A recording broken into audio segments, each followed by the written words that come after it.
Most important जो मैं बता रहा था आपको, यथार्थवाद के बारे में पढ़ रहे थे। यथार्थवाद हमने पढ़ा था पहले, परंपरागत यथार्थवाद के बारे में हमने पढ़ लिया था। परंपरागत यथार्थवाद में हमने 3 थिंकर आपको बताया कि जो मोस्ट इंपोर्टेंट थे। एक तो आपके मैकियावेली हो गए, मार्गेंथर हो गए, और दूसरे हो गए आपको थियोडोरस। ठीक है, अब हम बात करेंगे संरचनात्मक यथार्थवाद की। इसमें रूसो है, वॉल्टज है और मीरसेमर है। ये 3 इसमें सबसे इंपॉर्टेंट है। तो हम 3 के बारे में बात करेंगे और मैं आपको सारी चीजों को एक से एक समझाऊंगा और बताऊंगा। तो आपके कमेंट जरा मुझे ऊपर दिखा दीजिए एक बार। तो एक बार हम पहले टॉपिक डाल लेते हैं। ये मैंने आपको बताया टॉपिक है,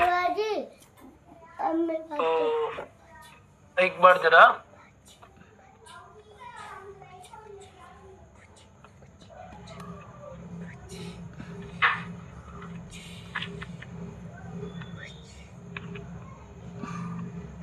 Pune sir, Radhe Radhe. Vini Devi good evening, Monica good evening, नमस्कार, welcome to all of you.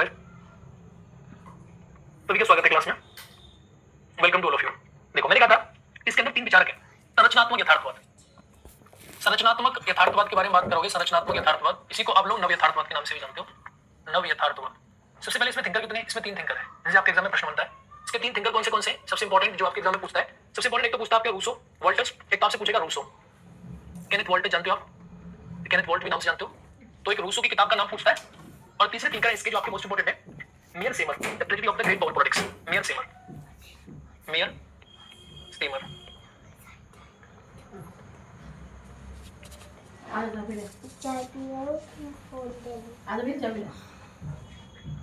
वॉल्टज की बुक का नाम आप सभी को पता भी होगा, थ्योरी ऑफ ग्रेट पॉलिटिक्स।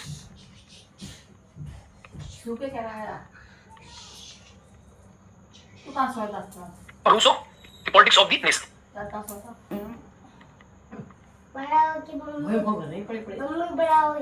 ये 3 मोस्ट इंपोर्टेंट किताबें हैं। The state war of the state war of theory, the state of war, state of war है ये, द स्टेट ऑफ वॉर। ये 3 किताबें हैं। 1750, 1989, the tragedy of the great power politics. दो 2001। देखो संरचनावाद का विचार क्या है? अगर मैं संरचनावाद के विचार की बात करूं, जिसमें कौर ब्रिनिंग जैसे सोनिया शर्मा, मोनिका ब्रिनिंग टोलोफियो। देखो इसका विचार क्या है? इस विचार को आप पढ़ोगे, संरचनावाद का जो विचार है वो संस्थागत यथार्थवाद से डिफरेंट है। क्या डिफरेंट है? संरचनावाद का विचार ये कहता है, संस्थागत विचारवादी कहते थे कि दुनिया में अराजकता की स्थिति है। क्यों है? तो उनका कहना था कि मानव का स्वभाव खराब है। इनका कहना क्या कहता है? ये कहता है मानव का स्वभाव खराब है, संरचना खराब है। अब मेरी बात समझिए, क्या कह रहा है कि दुनिया में अराजकता इसलिए है क्योंकि संरचना खराब है। संरचनात्मक का एक सिंपल सा मीनिंग है, यानी दुनिया में कोई ऐसी पावर नहीं है जो सब चीजों को होल्ड कर पाए। संरचना खराब है। यानी अगर एक सिंपल एग्जांपल देकर मैं आपको सुनाऊं, जैसे कि मैंने किसी को थप्पड़ मार दिया, तो कोई कहेगा कि मैंने थप्पड़ मार दिया इसलिए मार दिया क्योंकि मेरा ऐसा स्वभाव है, मैंने उसको थप्पड़ मार दिया। ये कहते हैं यथार्थवादी, जो संस्थागत यथार्थवादी है, पुराने वाले यथार्थवादी, परंपरागत यथार्थवादी। और जो वर्तमान वाले हैं, ये जिनकी मैं बात कर रहा हूं, संस्था संरचनात्मक यथार्थवादी। संरचना यथार्थवादी कहते हैं कि मैंने थप्पड़ इसलिए मार दिया क्योंकि किसी की पावर नहीं है जो इसे रोक पाए, मुझे रोक पाए थप्पड़ मारने से। तो दुनिया की संरचनात्मक वैल्यू खराब है, संरचनात्मक शक्ति में प्रॉब्लम है, संरचना सही नहीं है। इसीलिए क्या है? इसीलिए देशों के बीच में क्या है? युद्ध और संघर्ष की स्थिति बनी रहती है। ये कौन कहते हैं? नव यथार्थवादी इस बात को कहते हैं। पुराने वाले क्या कहते हैं? यथार्थवादी, कि मानव का स्वभाव खराब है, मानव के स्वभाव के कारण सारी की सारी समस्या बनी रहती है। दोनों मंत्र समझ में आया? अगर अंतर समझ में आया तो चीजों को समझने की कोशिश करो, जानने का प्रयास करो। यहाँ देखो नव यथार्थवादी क्या कहते हैं। नव यथार्थवादी के प्रतिपादक केनेथ वॉल्टज है। ये आपको पता है? ये प्रश्न बनता है एग्जाम में कि इसके प्रतिपादक कौन है? केनेथ वॉल्टज के प्रतिपादक है। इसकी किताब है the theory of international politics 1979। मैंने आपको बताया था इसमें 3 विचारक हैं। वॉल्टज के द्वारा 1970 में संरचनात्मक यथार्थवाद का प्रतिपादन किया गया। तो जिस प्रकार से संरचनात्मक यथार्थवाद का प्रतिपादन इसने किया, उसी प्रकार से परंपरागत यथार्थवाद का प्रतिपादन किसने किया था? थ्यूसिडाइस ने किया था। ठीक है, तो ये समझ में आ गया। तो थ्यूसिडाइस जो है उसका प्रतिपादक है, इसका जो है वो कौन है? केनेथ वॉल्टज है। 1979 में किताब लिखी और 1970 में इसने संरचनात्मक यथार्थवाद का प्रतिपादन किया था। प्रश्न आपके एग्जाम में बनेगा, यथार्थवाद का विश्लेषण अंतरराष्ट्रीय संरचना के आधार पर होता है। अब ये क्या? ये कहता है कि अंतरराष्ट्रीय संरचना के आधार पर यथार्थवाद है। अब संरचना कैसी है? कहता है कि संरचना जो है वो, संरचना के अंदर आप देखोगे तो संरचना के अंदर किसी भी प्रकार का कोई ऐसी पावर नहीं है जो सभी देशों को कंट्रोल कर सके। तो संरचना के अंदर ये कहता है कि एक प्रकार से क्या बना हुआ है? ऐसी स्टेट बनी हुई है, ऐसी यानी एक प्रकार की अराजकता पैदा हुई है। और वो अराजकता कैसी है? अराजकता जो है वो अराजकता कैसी है कि भय की है, ईर्ष्या की है, संदेह की है। और वो क्यों बनी हुई है? वो बनी हुई है क्योंकि दुनिया में ऐसी कोई पावर नहीं है जो अराजकता को खत्म कर पाए, या कोई वर्ल्ड पावर नहीं है। ठीक है, ये बताते हैं नव यथार्थवाद संरचनावाद वाले विचारक। केनेथ वॉल्टज के अनुसार अंतरराष्ट्रीय राजनीति की संरचना अराजकतापूर्ण है। मैंने आपको बताया कि इसकी संरचना अराजकतापूर्ण है, बताता है, सिंपल बात ही बोलता है अराजकतापूर्ण है। ठीक है, हमने मान ली। अराजकता का आशय हिंसात्मक या द्वंद्वात्मक व्यवस्था में नहीं है। अराजकता का आशय है कि ये कहता है कि ऐसी कोई व्यवस्था नहीं है पूरी दुनिया में जो पूरे दुनिया को कंट्रोल कर सके। देखो इसके जो विचार है, सेकंड वर्ल्ड वॉर के बाद है। और सेकंड वर्ल्ड के बाद आपको पता है कोल्ड वॉर चल रहा था। और कोल्ड वॉर की सिचुएशन में आपको अच्छे से पता है कि सेकंड वर्ल्ड वॉर में, कोल्ड वॉर की सिचुएशन में अमेरिका के पास शक्ति थी ना रूस के पास शक्ति थी। तो दुनिया में ऐसी कोई पावर नहीं थी जिससे लोग डरे, इसलिए विचार सामने आया। केनेथ वॉल्टज की कल्पना हॉब्स की प्राकृतिक अवस्था के अत्यंत समीप है। हॉब्स की प्राकृतिक अवस्था क्या थी? हॉब्स कहता है कि प्राकृतिक अवस्था में आदमी का स्वभाव तो खराब था ही था, पर प्राकृतिक अवस्था में कोई नियम नहीं था और नियम का अभाव था, संस्था का अभाव था। तो समाज की प्राकृतिक अवस्था जो आपने पढ़ी है, प्राकृतिक अवस्था कैसी थी? प्राकृतिक अवस्था में लोगों ने सोचा कि समझौता करते और शक्ति का निर्धारण करते, लोगों ने अपनी सारी पावर छोड़ दी। उसी प्रकार से केनेथ वॉल्टज कहता है कोई शक्ति नहीं है अंतरराष्ट्रीय राजनीति में, कोई ऐसा पावर नहीं जिससे सब डर जाए। इसलिए क्या सब लड़ना चाहते हैं? ठीक है, इस प्राकृतिक व्यवस्था में मानव व्यवहार नियंत्रण के लिए केंद्रीय संस्था का अभाव होता था और उसी केंद्रीय संस्था की बात करता है केंद्र पुलिस। ये क्या कहता है कि हमारे देश में इसमें लड़ाई क्यों हो रही है? अगर भारत पाकिस्तान के साथ लड़ रहा है तो अगर भारत पाकिस्तान का आपको एग्जांपल देता हूं, आपके समझ में दोनों चीजें आ जाएंगी, बड़े अच्छे प्रकार से, फिर आपको समझ जोड़नी पड़ेगी। ये जो लड़कियां क्लास में पेपर करती है ग्रुप में, ये लैब तो आती नहीं है, चलो दोबारा कर लेंगे। ठीक है, देखो जो परंपरागत या संस्थागत जो यथार्थवादी है, इनकी अगर मैं बात करूं, संस्थागत यथार्थवादी है और जो नव यथार्थवादी है, इन दोनों में क्या डिफरेंस है? मेरी बात को समझना बड़े ध्यान से। यथार्थवादी ये वाले और इनका सिखाने में जो यथार्थवादी है, संस्थागत के पुराने, या फिर मैं बात करूं तो आपसे पुराने यथार्थवादी जो है, यथार्थवादी कैसे है उनके बारे में सुनो। ये कहते हैं मानव स्वभाव खराब है, मानव स्वभाव खराब है, मानव किसका भूखा है? मानव भूखा है शक्ति का। मानव शक्ति का भूखा, शक्ति क्या है? शक्ति साध्य है, और शक्ति क्या है? शक्ति साधन है। मानव शक्ति की प्राप्ति करना चाहता है तो शक्ति के लिए पावर प्रोडक्ट्स के लिए आदमी भागता है, और पावर प्रोडक्ट्स जो है ये सबसे इंपॉर्टेंट है इनकी। मानव स्वभाव खराब है, ठीक है। इसी कारण क्या है? अराजकता है। इस कारण क्या है? अराजकता है, ठीक है। ये क्या बोलते हैं? ये क्या बोलते हैं? ये बोलते हैं मानव स्वभाव ठीक है, मानव स्वभाव खराब है, मानव स्वभाव के बारे में बात नहीं करते, छोड़ो इसको। ये कहते हैं संरचनात्मक, संरचना जो है विश्व की उसमें समस्या है। और संरचना में समस्या क्या है? इस संरचना में कोई ऐसी संस्था नहीं है जो संस्था सारी शक्ति को नियंत्रित कर सके। संस्था नहीं है जो सारी शक्ति को नियंत्रित कर सके, इस संस्था का अभाव है। और संस्था का अभाव है तो क्या समस्या है? और समस्या है तो समस्या की वजह से क्या बना? अराजकता। ये बोलते हैं अराजकता है, इस कारण से अराजकता है। अभी क्या कहते हैं कि देश की दुनिया में देश क्या करना चाहते हैं? शक्ति की प्राप्ति करना चाहते हैं। और शक्ति क्या है? शक्ति को लेकर क्या मानते हैं? साधन मानते हैं। ये शक्ति एक साधन है, और साध्य क्या है? साध्य की प्राप्ति करना चाहते हैं। साध्य क्या है? और साध्य राष्ट्रीय हित। इनके लिए सर्वोपरि चीज जो है वो राष्ट्रीय हित है। मेरा राष्ट्रीय हित क्या है? राष्ट्रीय हमारा साध्य है। राष्ट्रीय क्या है? राष्ट्रीय हमारा साध्य है। तो इन दोनों में क्या डिफरेंस है? डिफरेंस है। फॉर एग्जांपल समझना, इंडिया पाकिस्तान की लड़ाई हो, जैसे इंडिया है और ये पाकिस्तान है। अब इंडिया ने पाकिस्तान पर अटैक किया, कर दिया, तो इनके अनुसार क्या कहेंगे पता है आपको? ये कहेंगे इंडिया के अंदर ज्यादा गर्मी है, इंडिया ने पाकिस्तान को सबक सिखाया। इंडिया कंट्री जो है पाकिस्तान को सबक सिखा रहा है कि औकात करो बेटा। शक्ति का प्रदर्शन किया इंडिया ने, अटैक किया तो शक्ति का प्रदर्शन किया, समझे? ये क्या कहेंगे कि इंडिया ने पाकिस्तान में इसलिए अटैक किया क्योंकि इंडिया को पाकिस्तान पर अटैक करना था और इसकी पावर नहीं थी, इसे इंडिया डरे, तो इंडिया ने पाकिस्तान पर अटैक कर दिया। तो कहते हैं विश्व शक्ति का अभाव है और देशों को अपने राष्ट्रीय हित को बढ़ाने के लिए अटैक कर दिया। ये क्या कहते हैं? कहते हैं नहीं, इंडिया जो है वो चाहती थी कि पाकिस्तान को शक्ति दिखाऊं, इसलिए अटैक कर दिया। तो इनकी अप्रोच अलग है, इनकी अप्रोच अलग है। थोड़ा सा डिफरेंस है, ज्यादा अंतर नहीं है दोनों में। यहाँ शक्ति साध्य नहीं है, यहाँ साधन है शक्ति, यहाँ शक्ति साध्य साधन दोनों है। यहाँ राष्ट्रीय सर्वोपरि है, यहाँ राष्ट्रीय सर्वोपरि नहीं है। यहाँ संरचना खराब है, यहाँ मानव के बारे में मानव स्वभाव खराब है। ये दोनों में अंतर है। ये जो विचार है जिसका नाम जो है क्यूसी, ठीक है, उसके बारे में और एक विचार है, दोनों में डिफरेंस है, ठीक है। ये 406 एग्जाम पूरा आया था और ये आपको पता है कि रीसेंट विचार है 1970 में है, दोनों में अंतर है, ठीक है। ये समझना है यथार्थवादी तब यथार्थवादी। अब इसको आप समझोगे तो क्या कहते हैं इसमें? ये तुम्हारे अंतर्राष्ट्रीय राजनीति की संरचना का अराजकतापूर्ण कहा है। अराजकतापूर्ण का है हिंसात्मक और ध्वंसात्मक व्यवस्था नहीं। ये सब मैं समझा दिया आपको। तो ऑप्शन बोलते हैं आपसी प्राकृतिक व्यवस्था की बात करूं। वर्ल्ड में अंतर्राष्ट्रीय राजनीति को शक्ति के लिए संघर्ष मानते हैं, शक्ति के लिए संघर्ष मानते हैं। जैसे यथार्थवादी मानते हैं, इसी प्रकार ये भी मानते हैं, ये भी कहते हैं कि अंतर्राष्ट्रीय राजनीति शक्ति के लिए संघर्ष है। जैसे यथार्थवादियों के अनुसार है, ऐसे इनके अनुसार भी। जोसेफ बेकरी को नवी अर्थव्यवस्था के विचारों पर परंपरागत व्यवस्था के साथ जोड़ा है। इस सिद्धांत को आधुनिक यथार्थवाद कहा जाता है। नव यथार्थवाद को आधुनिक यथार्थवाद भी कहते हैं। वर्ल्डन के अनुसार संरचना के प्रभाव को राज्य के व्यवहार को समझा जा सकता है। और संरचना कौन सी? विश्व की संरचना। अगर दुनिया में अगर आपसे कोई पूछे कि रशिया ने अटैक किया यूक्रेन तो क्यों किया? भाई रशिया ने यूक्रेन पर अटैक किया तो क्यों किया? आप में से कुछ कहेंगे इसलिए किया क्योंकि रशिया को गर्मी चढ़ रही थी। तो जो इस बात को कहेंगे कि रशिया का मन कर रहा था वो कौन? यथार्थवादी है। जो ये कहेंगे कि रशिया ने यूक्रेन पर इसलिए किया क्योंकि दुनिया में कोई पावर नहीं है, इससे रशिया करे, रशिया ने कर दिया, ये कौन कहेंगे? ये कहेंगे नव यथार्थवादी। कि विश्व की संरचना में प्रॉब्लम है, संरचना में कारण कर रही है, नव यथार्थवादी इस बात को कहेंगे, नव यथार्थवादी। आगे सुनिए, संरचना के दो रूपों को परिभाषित किया कि विश्व संरचना के दो रूप हैं। एक है अंतरराष्ट्रीय प्रणाली का व्यवस्था सिद्धांतों की अराजकता, इंटरनेशनल लेवल पर कोई व्यवस्था सिद्धांत अराजकता। इंटरनेशनल लेवल पे कोई बॉडी नहीं है जो सभी देशों को कंट्रोल करे। इंटरनेशनल लेवल पे कोई संस्था नहीं है सभी को कंट्रोल करे। इंटरनेशनल लेवल पे अराजकता वाली स्थिति बनी हुई है, इसीलिए अराजकतापूर्ण व्यवहार है। अंतरराष्ट्रीय प्रणाली का व्यवस्था सिद्धांत इकाइयों की क्षमताओं का वितरण। अब इकाइयों की बात करता है, यूनिट्स की बात करता है। तो यूनिट्स क्या होती है? तो इंटरनेशनल लेवल की बात करते हैं, इंटरनेशनल लेवल पर अराजकता है। एक होती है यूनिट लेवल पर अराजकता, छोटे छोटे राष्ट्र है यूनिट से, उस लेवल पे अंतरराष्ट्रीय प्रणाली का व्यवस्था सिद्धांत इकाइयों की क्षमताओं का वितरण।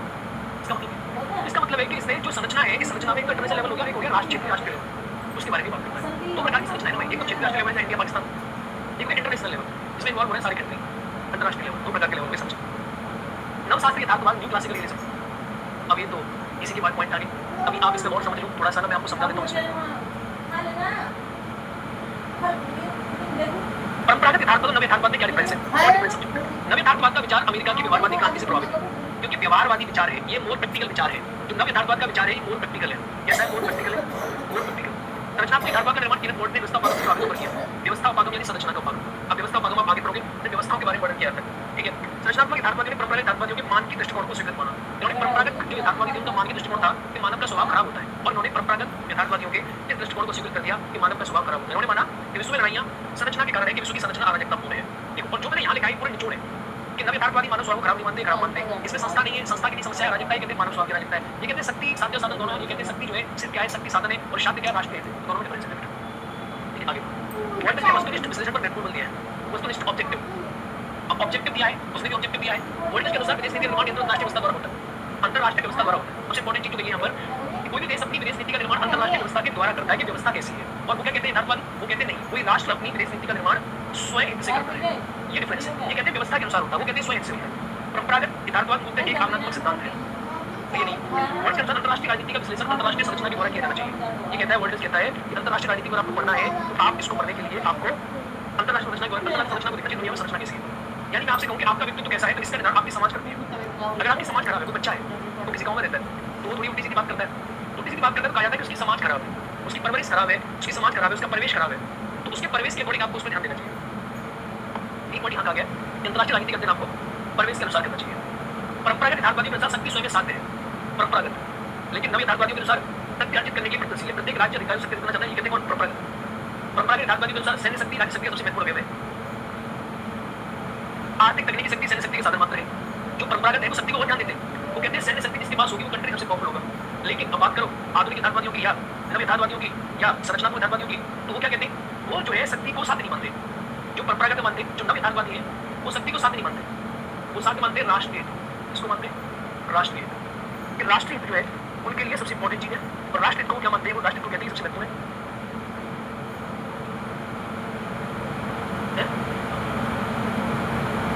नव यथार्थवादियों के अनुसार शक्ति संजीवना सैन्य शक्ति का व्यापक है। अब नव यथार्थवादी ये पुराने वाले सैन्य शक्ति सब कुछ मानते हैं, कहते हैं शक्ति सब कुछ है, इसके अनुसार ही सब कुछ हो रहा है। लेकिन नव यथार्थवादी ये शक्ति को सब कुछ नहीं मानते, ये कहते हैं शक्ति की परिभाषा में बहुत कुछ है, सिर्फ सैन्य शक्ति सब कुछ नहीं है। ये शक्ति की परिभाषा को बहुत कुछ मानते हैं। ये मानते हैं कि शक्ति की परिभाषा है राज्य की कुल क्षमताओं का योग होता है। कुल क्षमताओं का योग मतलब आर्थिक शक्ति होती है, उसकी राजनीतिक शक्ति होती है, कुल क्षमताओं का योग होता है, तब जाके शक्ति बनती है। लेकिन पुराने वाले सिर्फ कहते हैं सिर्फ ओनली दुनिया में सैन्य शक्ति पावरफुल है, लेकिन वर्तमान वाले कहते हैं कि नहीं, शक्ति जो है वो सभी को मिलकर बनी होती है। ठीक है, तो इनमें पुराने वालों में डिफरेंस है। सारी बात तो पढ़ चुके थे, लगता है समझ में आ गया होगा आप लोगों के में। समझ में आ गया? समझ में आया? कोई डाउट है इसमें किसी को?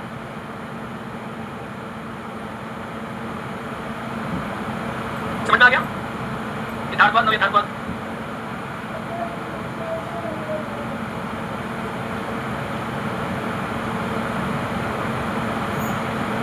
अब आता है नव शास्त्रीय यथार्थवाद। समझ में आ गया? कोई डाउट कॉमन है ना? समझ आएगा? बेसिक सा पॉइंट है, यानी बेसिक सा पॉइंट आप ये मान के चलो कि ये एक बेसिक सा पॉइंट है व्यवस्थावादों की बात करने की, संरचना की वजह से व्यक्ति की बात। संरचनात्मक यथार्थवाद के समकालीन प्रत्युत्तर। इस संरचनात्मक यथार्थवाद को जब आप पढ़ोगे तो संरचनात्मक यथार्थवाद से वर्तमान के दो यथार्थवाद के सिद्धांत और सामने निकल कर आते हैं। और दो सिद्धांत कौन से? जो कि परंपरागत यथार्थवाद, इसको आप लोग नाम देते हो नव शास्त्रीय यथार्थवाद, और ये तार्किक वैकल्पिक यथार्थवाद, इसको दूसरा है।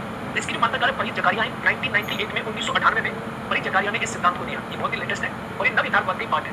नव शास्त्रीय यथार्थवादियों ने यथार्थवादियों के नजर में घरेलू कारकों का भी महत्व दिया।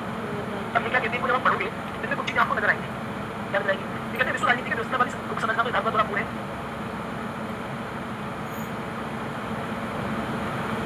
अच्छा, तो नवशास्त्रीय यथार्थवादी के घरेलू कारकों को महत्व दिया। इन्होंने संरचना में यथार्थवादी के विरुद्ध अपनी टिप्पणी प्रस्तुत की। देखो ये जो है नवशास्त्रीय यथार्थवादी जो है, ये नव यथार्थवादी थे या संरचनात्मक यथार्थवादी थे, उनके विरुद्ध है। ठीक है, इनके नव यथार्थवादियों के विरुद्ध है। और इन्होंने बोला कि देखो अंतर्राष्ट्रीय राजनीति में घरेलू कारक भी होते हैं। जो आपने देखा था कि नव यथार्थवादी क्या कह रहे थे कि विश्व की संरचना जो होती है उसके ऊपर निर्भर करती है चीजें। तो क्या कहते हैं, घरेलू कारक भी इसमें जिम्मेदार होते हैं, यानी घरेलू जो कारक होते हैं उनका भी इसमें रोल होता है। क्या कहते हैं कि घरेलू कारक होते हैं उनका भी इसमें रोल होता है। जो घरेलू कारक है उनका भी रोल होता है, उनका भी जो है इन्होंने कहा कि उनकी इसमें चीजें होती है। घरेलू जो कारक होते हैं, जैसे कोई कंट्री है, अब कोई कंट्री जो है युद्ध करेगा तो उसके पीछे घरेलू कारक भी जिम्मेदार होते हैं। ठीक है, राज्य का नेतृत्व कैसे हो रहा है, राज्य का समाज का प्रबंधन कैसे हो रहा है। तो नव यथार्थवादियों ने इन्होंने कहा घरेलू तत्वों का महत्वपूर्ण होता है। कोई राज्य अपने यहाँ परफॉर्मेंस कैसे दे रहा है, नहीं हो सकता है इंडिया पाकिस्तान में अटैक कर रहा है, तो अब उन्होंने कहा कि इंडिया की प्रवृत्ति खराब है, यथार्थवादियों ने कहा। और नव यथार्थवादी क्या कहते हैं, क्योंकि विश्व में संरचना नहीं इसलिए कर रहा है। और ये क्या कहते हैं, हो सकता है कि इंडिया को अपने कुछ घरेलू चीजों का घरेलू कारण हो सकता है जिसकी वजह से इंडिया और पाकिस्तान अटैक कर रहा है, लड़ाई हो रही है। जैसे कि इनके अनुसार रूस और यूक्रेन का युद्ध है कि आपसी घरेलू लड़ाई है। अंतर्राष्ट्रीय राजनीति में मूल्यों को अधिक स्थान दिया और इन्होंने मूल्यों को अधिक स्थान दिया, वैल्यूज, मूल्य। क्योंकि आपको पता है यथार्थवाद के विचार में मूल्यों को स्थान बिल्कुल दिया नहीं गया। ये स्थान किसने दिया है, ये स्थान सिर्फ आदर्शवादियों ने दिया है। लेकिन जो जो आगे पढ़ रहे हो संरचनात्मक यथार्थवाद के समकालीन जो है नव परंपरावादी यथार्थवाद, ये लोग जो है इसको महत्व देते हैं मूल्यों को, इसलिए इसको नव शास्त्रीय यथार्थवाद कहा जाता है। शास्त्रीय शब्द का प्रयोग इसलिए किया गया क्लासिकल, क्योंकि इन्होंने वैल्यूज को भी इसमें इंपॉर्टेंट दिया।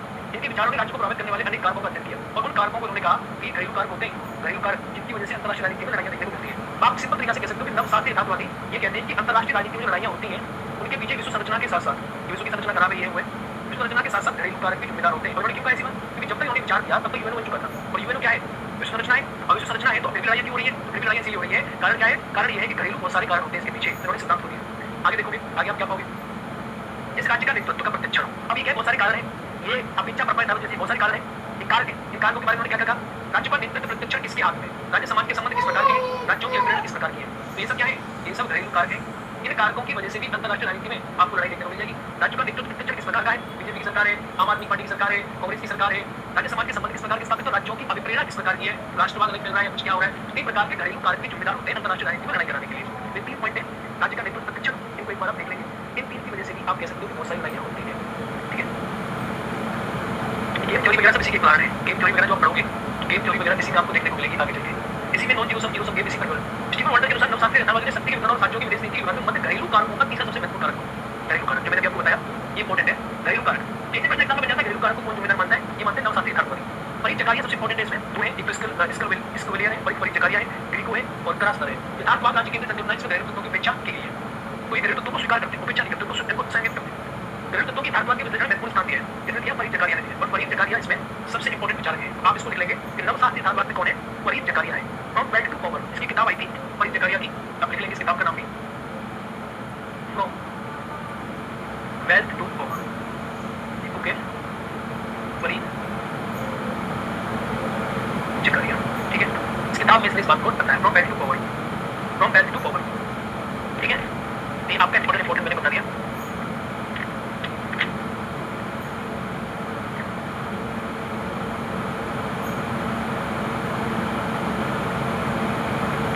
घरेलू कारक ये इस प्रकार नवी यथार्थवादी संयोजन की बात किया वोल्ट की पुस्तक पॉलिटिक्स समूह की सुनाई तो मैंने आपको बता दिया था। संरचनात्मक यथार्थवाद, नवशास्त्रीय यथार्थवादी, आक्रमक यथार्थवादी, रक्षात्मक यथार्थवादी आते हैं। संरचनात्मक यथार्थवादी के अंदर अगर इसके अंदर आप पढ़ोगे तो नवशास्त्रीय यथार्थवादी आते हैं, आक्रामक यथार्थवादी आते हैं, ये भी पढ़ेंगे अभी, रक्षात्मक यथार्थवादी भी आते हैं। तीनों इसके अंदर आपको देखने को मिलेंगे। ये तीनों इसके अलावा आप देखोगे तो तार्किक वैकल्पिक यथार्थवाद, तार्किक वैकल्पिक यथार्थवाद और तार्किक वैकल्पिक यथार्थवाद जो है इसी के अंदर आप गेम थ्योरी पढ़ते हो। अगला जो सिद्धांत विज्ञान में पढ़ोगे गेम थ्योरी वगैरह तो इसी के अंदर है। ये सब यथार्थवाद की पार्ट है। मेरे तो यथार्थवाद आपका काफी समझ में आ गया। यथार्थवाद कुछ है नहीं, तार्किक वैकल्पिक यथार्थवाद ये हमने पढ़ लिया। हम इसको एक बार देख लेते हैं, पूरी को कुछ छूट नहीं रहा इसमें। आक्रामक यथार्थवाद क्या होता है इसके बारे में एक बात जान लो। देखो आक्रामक यथार्थवाद का प्रश्न बन जाता है एग्जाम में कभी-कभी। ये जॉन माइमर का है यथार्थवाद, आक्रामक यथार्थवाद कहा जाता है। The tragedy of the great power politics किताब आई 2001 में। जॉन माइमर या माइमर जो भी नाम दे दो इसको, जिसका नाम मेयर सेमर भी है, इसका एक और नाम है मेयर सेमर जो मैंने आपको बताया था थोड़ी देर पहले। मेयर सेमर tragedy of the great power politics आज एक साथ राज्यों को सापेक्ष शक्ति रिलेटिव पावर अवधि की बात करते हैं। तो ये एक ही आदमी है जो मेयर सेमर मैंने पहले आपको बताया था 2001 की किताब आई थी, वो आदमी और जॉन माइमर एक ही आदमी है। यथार्थवाद के रक्षात्मक यथार्थवाद की संज्ञा थी। इससे रक्षात्मक यथार्थवाद के बारे में बात करते हैं। ऑफेंसिव रियलिज्म, आक्रामक ये किताब है। प्रत्येक राज्य का उद्देश्य सर्वोच्च वृद्धि करना है, मध्यवर्ती राज्य का मूल उद्देश्य आधिकारिक शक्ति अर्जित करना है। ये बेसिकली कौन से प्रकार के आक्रामक यथार्थवाद की बात करोगे तो आक्रामक यथार्थवाद भी किस प्रकार के यथार्थवाद है? ये संरचनात्मक यथार्थवाद है। ये क्या करते हैं? कहते हैं कोई भी देश अपनी शक्ति अर्जित करता है क्योंकि वो रिलेटिवली शक्ति अर्जित करता है। वो जो पाकिस्तान के पास 2 मिसाइल है, इंडिया क्या करेगा रिलेटिवली? रिलेटिव का मतलब होता है सापेक्ष। इंडिया क्या करेगा? इंडिया 5 मिसाइल अपने पास इकट्ठा करेगा। ये क्या रिलेटिवली होगा? अगर पाकिस्तान के पास 2 है, ये पॉलिटिक्स के मुख्य नेशन मार्केट ताऊ की भी है। हां उसी की है वो, तो अलग अलग तरीके के ग्रेट पॉलिटिक्स है, वो अलग है पॉलिटिक्स के मुख्य नेशन मार्केट ताऊ की है, वो अलग है ये अलग। तो पाकिस्तान ये क्या कहता है? इसको पढ़ोगे आप, ये जो है ये जो अंतरराष्ट्रीय जो मैंने बताया मसाइल का आक्रामक यथार्थवाद ये रिलेटिव यथार्थवाद है। यानी कोई भी देश शक्ति अर्जित कैसे करता है? आपसे कोई पूछे कि कोई भी देश शक्ति कैसे अर्जित करेगा, यानी मैं तुमसे कहूं कि तुम पावरफुल बन जाओ। देखो अपने त्वचा की वृद्धि करना है तो प्रत्येक राज्य क्या करेगा? शक्ति अर्जित करेगा। तो कोई राष्ट्र शक्ति अर्जित कितनी करेगा? 100 ग्राम करेगा। आप मुझे बताओ 500 ग्राम करेगा, कोई कितनी शक्ति लेगा? देखिए की किताब का नाम जो है ये नहीं है। की किताब का थ्योरी ऑफ इंटरनेशनल पॉलिटिक्स है। उसकी किताब का नाम है थ्योरी ऑफ इंटरनेशनल पॉलिटिक्स। उसकी बुक का नाम है theory of international politics. In politics book का नाम थ्योरी ऑफ इंटरनेशनल पॉलिटिक्स। तो कोई देश शक्ति अर्जित कैसे करता है? यानी वो सिंपल सिद्धांत है, इसमें तो कंप्यूटर की जरूरत नहीं है। वो सिंपल सिद्धांत है। देखो आक्रामक यथार्थवाद कुछ नहीं है, ये सिर्फ इसका एक मीनिंग है शक्ति का अर्जन करना है। लेकिन शक्ति अर्जन किस प्रकार से होता है? शक्ति अर्जन रिलेटिवली होता है, एब्सोल्यूटली होता है। रिलेटिव और रिलेटिव का मतलब समझे तो सापेक्ष निरपेक्ष नहीं है। प्रश्न होता है कि शक्ति का अर्जन सापेक्ष निरपेक्ष है। सापेक्ष अगर एक के पास एक मिसाइल है तो 2 ले लेंगे, उसके बाद 2 है तो 3 ले लेंगे, उसके बाद 3 है तो 4 ले लेंगे, उसके बाद 4 है तो 5 ले लेंगे। तो शक्ति जो है ये सापेक्ष रूप से बढ़ाई जाती है, निरपेक्ष नहीं है। यही बात इसके बारे में कही जाती है कि पावर जो है उसकी वृद्धि रिलेटिवली होती है। इसी के बारे में बात करता हूं। कुछ करना है इतनी सा पॉइंट है बस, और कुछ नहीं इसके अंदर। एक पॉइंट है इतना ही पढ़ाया जाता है इसके अंदर। किताब को मैंने पढ़ाई दिया, ठीक है, ये हमने पढ़ लिया। तो यहाँ का टॉपिक अब खत्म हो गया। इस टॉपिक नाम होगा इसमें मार्क्सवाद रह गया। तो मार्क्सवाद के बारे में कल बात कर लेंगे। अप्रोचेस आपकी पहले होगी अंतरराष्ट्रीय राजनीति, नारीवाद, मार्क्सवाद के बारे में थोड़ी सी कल बात करी जाएगी। यथार्थवाद की प्रश्न आपके सामने पूछे जाएंगे बस, भाई कुछ है नहीं इसमें, ठीक है। ओके बस और कुछ नहीं है इसमें। यथार्थवाद का टॉपिक है तो चलो मार्क्सवाद का डाउट है तो पूछ लो, कोई डाउट है तो पूछ लो, कोई डाउट है तो पूछ लो एक बार। जब तक हीरा मिल जाए, चोरी मिल जाए, चोरी मिल इसमें विचार के 3 6 क्या विचार के चूसी राइट्स सेवन बेनिफिशियरी होती है। आपने ले लिया संतालित विचार के, मैं क्या करी तब संतालित विचार के हम कर बोला आगे बताओ पॉलिटिक्स एंड नेशन और पॉलिटिक्स विचार के। और भी इसके बाद नवी धारणा, नवी धारणा में सोए state of war, what is the theory of international politics, और इसके अलावा कौन है? इनसे हमारे थ्योरी ऑफ पॉलिटिक्स। तीनों में खत्म। इसके नंबर वाली धारणा में जकारिया है, वो बैक टू पॉवर इसका नाम है, को है और क्रास है। ये बेचारा कोई बस जो फर्स्ट को नोट दे दीजिए सर, मेरा नोट आज कंप्लीट करते हैं फर्स्ट वीडियो उसको, वो आपको दे देंगे। चलो ये कितने विचार किसके अंदर चाहो मैं फोटो मैंने खींचा है, एक फोटो में भेज रहा हूं। इसको आप लोग क्या करना,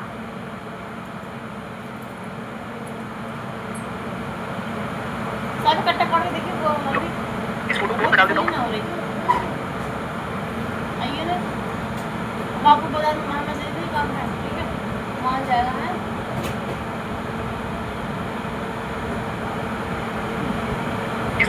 जो है ओके सर, थैंक यू। इस फोटो को आप लोग एक बार देख लेना, इसमें आपके विचार जो है काफी सारे हो जाएंगे, इससे कई सारी चीजें आपके एग्जाम में आ जाएंगी, मिलेगा नहीं फिर कहीं पर पढ़ने के लिए। ये एक बार आप एक बार दिखाई दे रहा आप लोगों को मैंने दिखाई दे रहा है?